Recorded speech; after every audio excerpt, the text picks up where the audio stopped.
Welcome to Josh's Green Garage. In this video, we're going to take a look at this Frontier LR5060L landscape rake.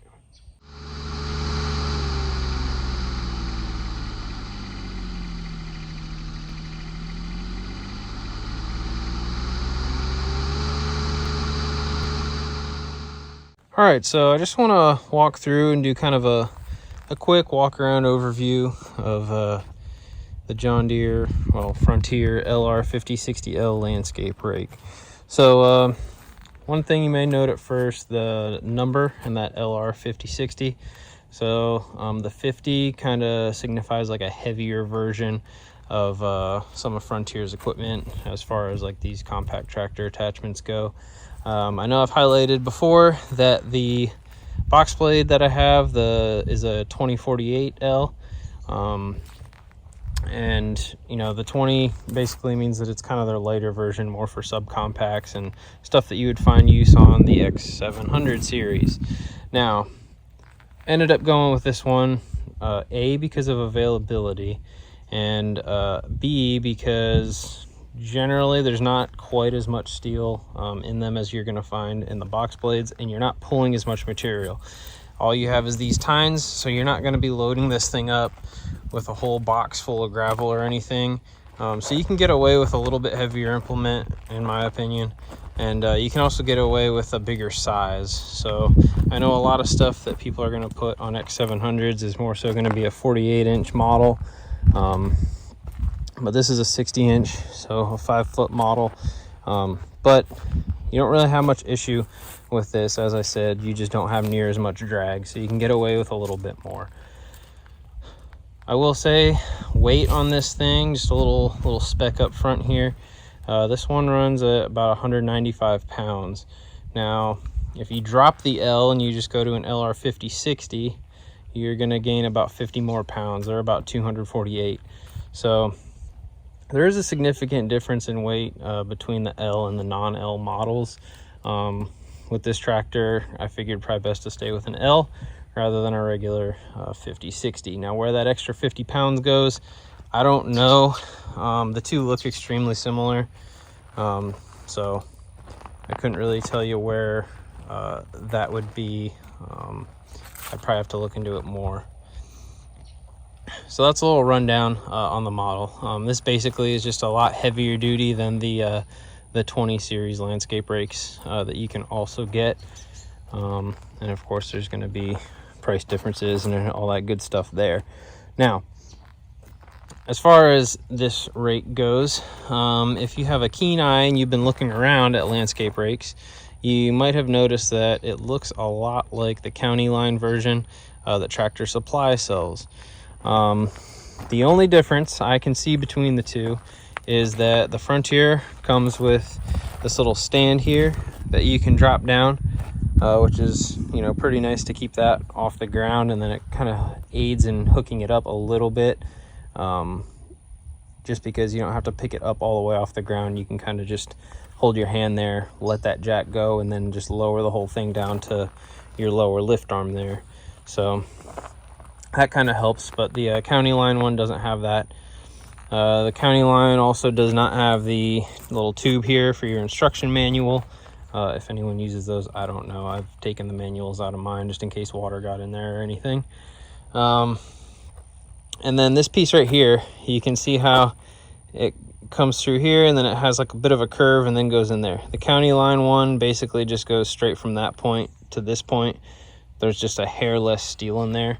That's really the only difference I can see between this one and the 5-foot county line. So if you guys are interested in one of these and don't quite have a Deere dealer like right near you, you know, if you'd have to travel an hour or two to one, but you have a Tractor Supply right down the road, you can basically check out this piece of equipment at a Tractor Supply. And I mean, even get one there, honestly. It's probably going to be about the same thing. Now, weight wise, I'd have to look up that spec.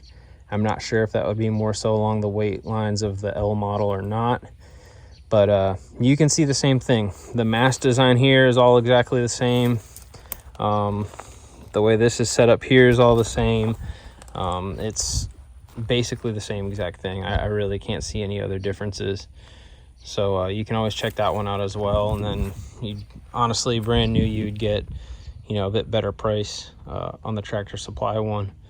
It's just not going to be this green. It's going to be that orangish yellow color, kind of a construction yellow type color, which honestly wouldn't look bad. Some cool little things about it. All these tines are individually replaceable. So if you break one or bend one, you can replace those. So that's pretty cool. There again, the County Line one's about the same. So you could probably even get replacement tines from Tractor Supply for this thing. I don't know what they run from Deere, but that is something cool to look at. Rotation here, you got, was it 5 positions, both forward and backward, that you can angle it. So whether you're pulling or pushing material, so pretty neat feature there. Easy to do, you just pick it up. You have a pin right there, pull that pin out, angle it, stick the pin back in, you're good to go. I did mention this one has the tube, so you got your typical tube there that you're going to see on all the Frontier implements, just to hold your instruction manual. Kind of odd, there's like a little drain hole somewhere, I thought, on it. Yeah, down at the bottom here. I don't know if you have that sitting a certain direction, there's a possibility water could run into that, so I probably wouldn't recommend keeping your manual in there if you care about manuals. Not really a necessary piece. It doesn't really do anything for the function of the equipment. Then another thing that is nice, I already mentioned about the little kickstand here. So that's pretty cool to have, help keep the implement off the ground and up where you can, you know, make it a little bit easier getting it hooked up. I do have it hooked up now. I'm probably not going to show that process, but it's not too bad really. Just lower your lift arms all the way on the X700 here. Bigger tractor it may be even easier, but with this, just lower the lift arms all the way, pull out the pin there that holds the foot in.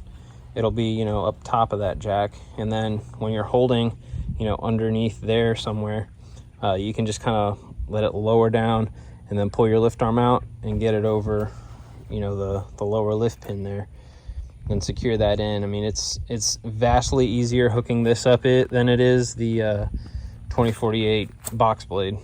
So it is a pretty easy piece of equipment to hook up. And then you do have 2 different pinholes at the top here. So that's kind of convenient depending on how you want this thing angled. Another thing to mention, this top link pin here. So this is a pin that I got from Tractor Supply, a Cat 1 top link.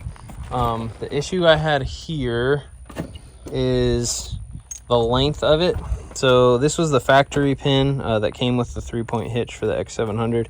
And here, I'll just put this in the bottom. If I can get this clip out.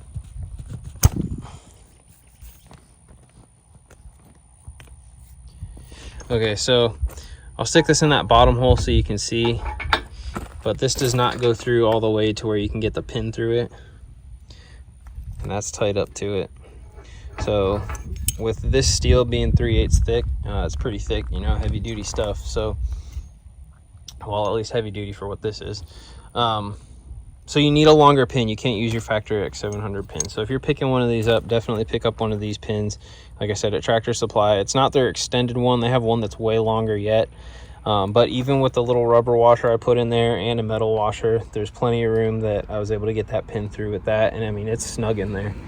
So that's something I like. I like these pins being snug. I don't like them just flopping all over the place. So, but you'll definitely need something like that because you won't be able to use your factory pin. What else? There's not a lot to these. There's not a whole lot to explain. Like I said, heavy steel all over the place. You know, 3/8 up here. That plate there's 3/8. I think it looks like stuff here is about 1/4. I couldn't tell you how thick the tubing is. Your channel here, pretty thick stuff. So, I mean, this 50 series, I mean, that's definitely more heavy duty than what you're going to find on the 20 series. But this tractor has no problem picking it up, and I'll show that just picking it up real quick as well to kind of end the video out. But it's a nice looking piece of equipment, I'll say that. I think I'm gonna just cut to showing you guys it lifting this thing up, and then we're probably gonna end this video. It is a pretty cool attachment, just something that you can also do with the X700 garden tractors. So kind of just expanding the capability there past just box blading, which I know a lot of people do, and a lot of people plow and use front attachments, but you don't see too much using a lot of rear attachments. So pretty cool stuff.